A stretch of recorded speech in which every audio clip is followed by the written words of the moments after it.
Hello， 大家好，我係 Terry。今日咧又嚟到同家啦，睇翻人去北海灣。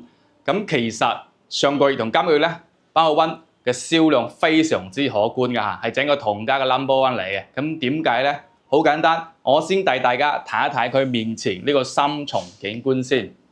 唔好話係同家，就算係整個珠海都揾唔到有公園景、有埋海景、有埋山景咁樣咁直面嘅景觀嘅樓盤啦。咁人去北海灣咧就做到啦。咁中山公園作為我哋全國最知名嘅公園嚟嘅，基本上每座城市咧有嘅中山公園咧就係咁靚仔噶啦。同埋珠海呢邊咧仲擴建緊㗎嚇。咁而家睇緊咧就係我哋一個142平方嘅4房2廳2衛嘅戶型嚟㗎啦。而家身處嘅位置係個露台嘅位置嚇，足有成7.4米嘅。呢個露台係同我哋整個4對住宅嘅改善型嘅開間係差唔多㗎啦，係非常之適合我哋買嚟自己享受嘅。落嚟又去睇睇內籠先。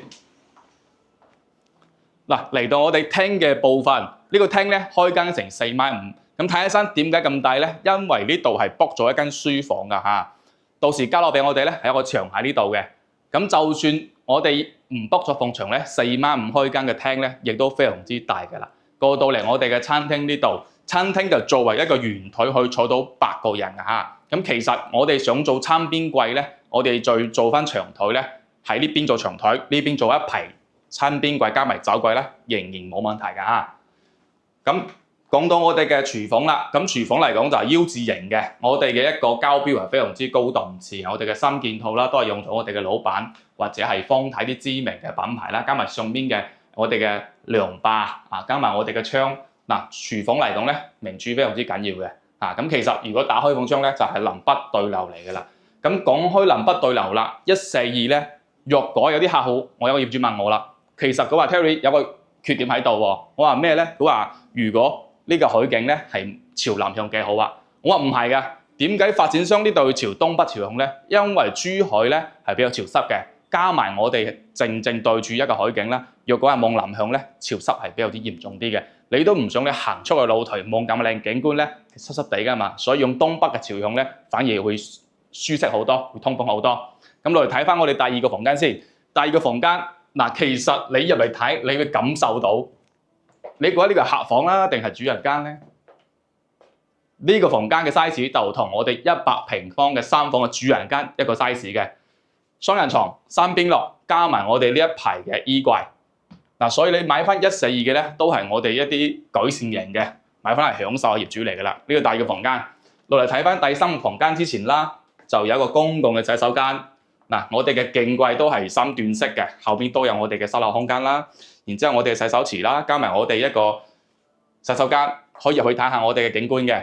唔係同你講笑，人行冇放過任何一個東北朝向可以望到咁靚景觀㗎嚇，絕對唔會放過嘅。你沖緊涼啦，你都可以享受到咁靚嘅景觀啦嚇，係咪先？OK， 第三個房間啦，仍然都係3邊落雙人床，加埋我哋咁靚嘅景觀。所以你話142咧個 size 咧夠用就係夠用喺呢度啦。你每一個房間咧都好似我哋主人間咁樣非常之舒適嘅情況，加埋咁靚嘅景觀。然之後啦，望去上邊啦，我哋嘅交標都包含咗我哋中央嘅分體式嘅冷氣㗎嚇。呢一點咧，其實人行都係喺交標上邊做咗一個好大嘅成本嘅，因為人行咧不嬲喺我哋全國咧都做咗豪宅嘅標杆嚟㗎，包含情侶路嘅一個人行濱海中心，望住廣州大橋嗰邊咧就輕輕地都係要800萬起步㗎啦，1平方成4萬幾㗎嚇。落嚟我睇翻我哋一個住人間先。嚟到第4個房間啦，轉角位轉過嚟就係㗎啦。見到我哋呢一排嘅衣帽間，獨立嘅一個洗手間，入去睇下先。洗手間咧就係仲更加豪華啲，標配咗我哋豪宅嘅基本嘅，就係我哋一個浴缸嘅位置喺度。你想象下，你喺浴缸裡面舒適咁去浸我哋嘅一個叫做咩啊？玫瑰浴，又可以望住咁靚嘅景觀，係一種幾享受嘅事情。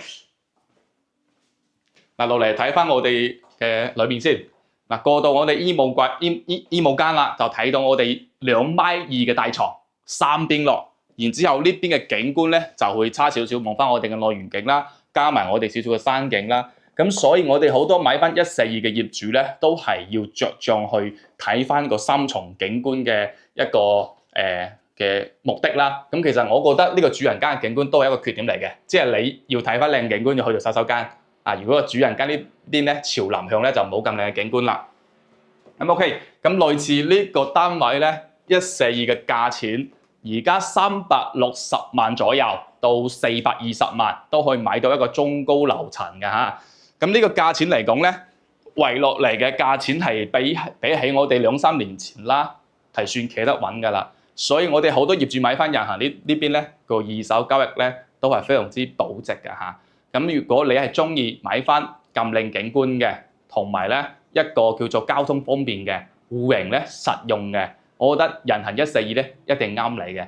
咁而家人行咧就10棟樓賣晒，剩低2棟，一個4座，一個係6座。6座咧就最大115嘅。若果想買翻142嘅業主咧，就只有4座可以揀到，其他全部賣晒嘅啦，係非常之搶手嘅嚇。咁隔離嘅樓盤咧都做唔到咁靚嘅景觀，整個同家整個珠海就只有人行142先可以做到啊！如果你中意咧，一定要嗱嗱聲過嚟買翻一間。咁我哋公司有7人嘅商務車去接送佢過嚟睇樓嘅，中意142嘅千祈唔好錯過。咁若果你係話我想望翻呢個景觀，然之後價錢平啲仲有冇咧？有嘅，人行咧仲有一個115嘅一個單位啦。總價咧250萬左右，但望呢個景觀咧就做唔到一線嘅啦，但係可以喺房間嘅角落位啦。我哋唔係打橫嘅一線，我哋係豎嘅一線啊嘛，都可以見到咁靚景觀啦嚇。落嚟去翻6座咧，睇翻115同96嘅啲上車嘅平少少嘅170萬到240萬嘅單位啦，好嘛？我哋一齊嚟睇下先。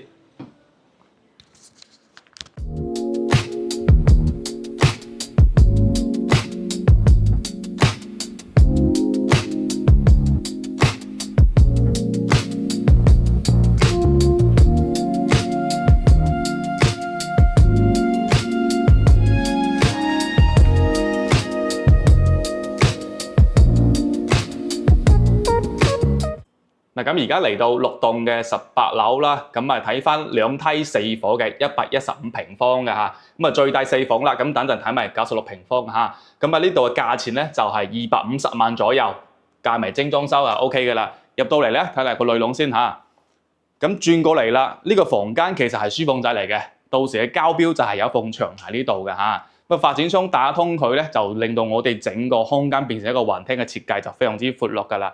咁入門過到呢一排嘅沙粒櫃加埋我哋嘅鞋櫃啦，全部都係我哋嘅交標。咁人行喺交標呢方面咧係落足好多成本㗎嚇，因為你都知嘅，佢係做足我哋嘅豪宅做標杆啊嘛。咁我哋呢個廳同埋個餐廳115好嘅地方就係咩咧？我哋如果係打開我哋餐廳嘅窗咧，係南北對流啊嚇。所以話你如果想買翻一個南北對流嘅戶型咧，96就係做唔到㗎啦。OK， 我哋先落嚟睇下佢嘅一個陽台嘅感受下先嚇，望出去係一個朝東北朝向嘅。除咗我哋嘅公園景啦，加埋我哋嘅海景啦，都可以望得到。咁所以如果係對翻景觀有追求嘅朋友咧，特別係海景咧，115咧就非常之性價比啦。因為142嘅價錢圍到360幾萬啊嘛，即係睇翻你點樣去選擇啦。咁同埋你見到我哋嘅樓近距咧，望出去都係非常之舒適嘅。除咗望到我哋樓下嘅園林啦，加埋我哋整體嚟講嘅遮擋性咧就唔會好明顯啦。咁有一個大嘅缺點就係115，大家去睇下佢嘅陽台係比較細嘅，就只有4米嘅啫。你如果想買翻大陽台咧，142同96咧啱你多啲。咁嚟到我哋餐廳嘅位置，咁餐廳佢作為一個6人位嘅位置咧，就已經夠闊落㗎啦。同埋我哋呢邊係有一排餐邊櫃同埋酒櫃俾到我哋嘅嚇，係非常之闊落嘅。咁廚房嚟講啦，我覺得廚房係大咗好多，腰字型嘅。廚房嘅標配啦，其實就係我哋嘅3件套，老闆嘅品牌啦，加埋呢一個窗名廚嚟嘅，雙開門嘅一個雪櫃都預留好位置㗎啦，絕對係夠用啊！你如果係改善嘅咧，3個人4個人都完全夠住嘅。落嚟去睇睇我哋入邊嘅休息區先。啱先就係一個書房仔啦，呢邊就係我哋休息區咧，就分為3個房間。第一個房間咧就係對住我哋有一個3段式嘅洗手間㗎。咁其實我覺得115最靚嘅景觀，除咗我哋嘅陽台咧，就係第二個房間啦。嗱，呢個房間咧作為一個榻榻米兒童房啦，你可以感受到佢嘅景觀係最靚嘅，可以望到我哋嘅海景，加埋我哋嘅公園景啊！佢除咗可以擺一個榻榻米嘅位置啦，我哋嘅書台、我哋嘅衣櫃都係擺得落嘅。嗱，115嘅房間咧，佢每一間都比較大。咁第二間啦，就係完全冇景觀嘅一個房間啦，都係做咗一個單人床，擺我哋嘅書櫃加埋我哋嘅衣櫃嘅位置。咁第三間入到嚟啦，你會見到我哋一個雙人床，然之後可以做到三邊落。咁其實我哋望翻呢個飄窗呢個玻璃嘅位置咧，佢係270度嘅，只不過呢度係俾我哋嘅窗簾遮住晒嘅啫。咁實質上嚟講咧，個景觀就係望翻我哋嘅山景，即係同我哋96屏風一樣嘅，朝翻我哋東南朝向嘅。咁主人間咧，佢就有一個好嘅地方，就係自帶兩邊深度1.2米嘅一個衣櫃嚟㗎啦，就好似我哋嘅一個142咁樣啦，有個起碼細細哋嘅衣帽間俾到我哋，然之後有一個我哋嘅獨立嘅洗手間，都係我哋3段式㗎嚇。咁其實都比較諷刺係咩咧？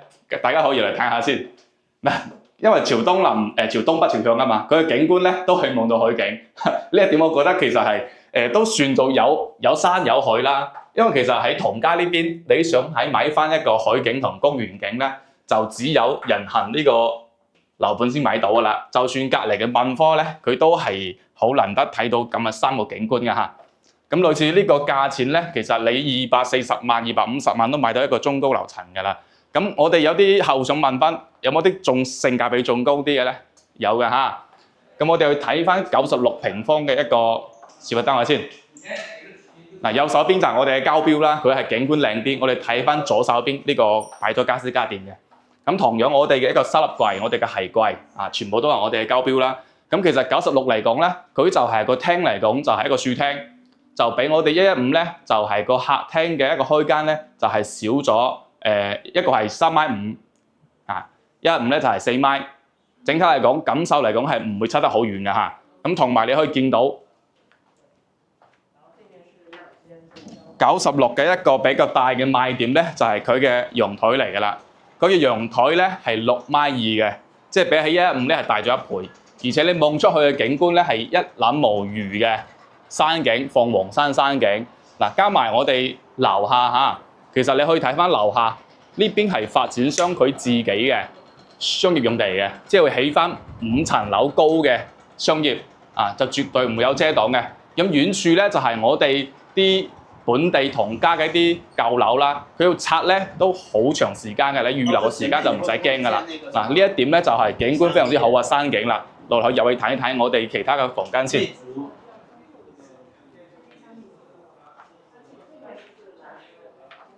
嗱，第一個房間啦，就係連接翻我哋出面嘅陽台嘅。你見到啦，佢擺雙人床嘅位置咧，仍然都可以做到我哋三邊落。咁若果我哋有啲業主想個房間最大啲咧，就可以騰出去嘅。咁呢個房間咧就更加靚仔啦。睇翻你要個陽台啦，定係我哋嘅房間大啲啦。咁呢個就係我哋公共嘅洗手間，都係做咗3段式嘅。咁第二個房間咧，佢就仍然做咗單人床嘅榻榻米嘅設計啦。我哋嘅衣櫃、書櫃同埋我哋嘅景觀咧，都係非常之靚嘅，完全冇任何遮擋嚇。最尾我哋睇睇我哋嘅主人間先。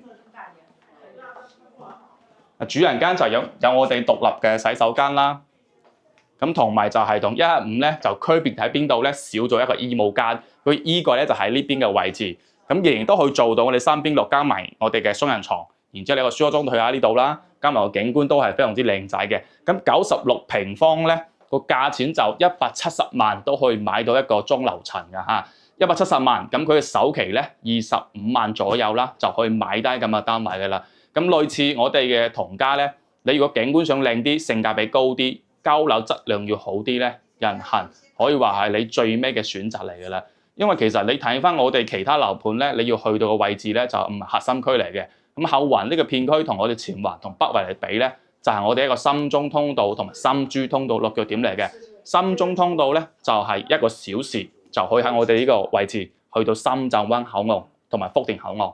咁到時深珠通道開通咧，就係你40分鐘以內都可以到㗎啦。不過呢個就係令到你有一個想像力嘅空間，因為你都知一個大橋嘅交通由佢嘅研究到建設到落實咧，你起碼預佢5年嘅時間最少嘅。你睇翻我哋港珠澳大橋或者深中大橋就得㗎啦。但係我哋而家嚟講，你嘅交通情況都係非常之樂觀嘅嚇，30分鐘可以開車到我哋港珠澳大橋口岸，同埋我哋嘅港北口岸，同埋我哋嘅橫琴嘅口岸都可以到達。然之後佢嘅配套咧，而家就全部都係現成嚟㗎啦。只不過都係開車嘅狀態，我哋開車10分鐘咧就可以去到我哋嘅人民醫院啦，同埋我哋中大五院啦。咁開車5分鐘咧可以去到我哋一個 shopping mall 寶靈城廣場啦。如果係自己我哋小區嘅一個鄰里中心啦，就要去到今年嘅年底之前就去交付俾我哋嘅，即係行路就喺隔離嘅啫。咁所以你如果係想買翻現成嘅咧，就可能要等下時間啦。但係佢嘅時間喺3個月喺半年嘅時間就冇問題㗎啦。咁其實咧我哋嘅對比下，其實若果你想買翻全部都有嘅，全部都睇得到嘅，景觀要靚嘅，我個人建議咧，你就可能去翻我哋嘅金灣區啦，因為嗰邊嘅價錢咧170萬都買到3房，就我哋配套完全都成熟晒嘅。咁呢邊嘅想像力咧，就係我哋最貼近深圳多啲。咁當然對於未來嘅深珠通道咧，會唔會好正常咁去起好建設俾我哋咧？以後嘅嘢咧就唔敢保證啦。而家現有嘅咧就咁樣同大家講翻啦。咁同我哋公司購買咧，除咗有商務車接送啦，仲可以回購我哋嘅一個佣金㗎嚇，大概喺18000左右啦。咁其實啦，你一定要捉緊啲報名啦，因為而家整個人行咧，其他全部賣晒，只剩低4棟同埋6棟。咁6棟咧，我就唔係好建議嘅啫。點解咧？因為6棟係同我哋嘅馬路、同我哋鄰里中心、同我哋樓下嘅配電房、幼兒園係靠近啲嘅。個噪音嚟講咧，會多少少，有得選擇。96平方咧，一定要睇翻4棟，價錢嚟講咧，4棟可能會仲要平少少。我指96平方嚇，咁若果你係想買翻115嘅咧，就只有6棟可以揀到噶啦。咁 OK 啦，今期視頻咧就咁多先，一定要捉緊時間買翻3重景觀嘅日行北海灣。但你嘅電話我係 Terry，我哋下期再見，拜拜。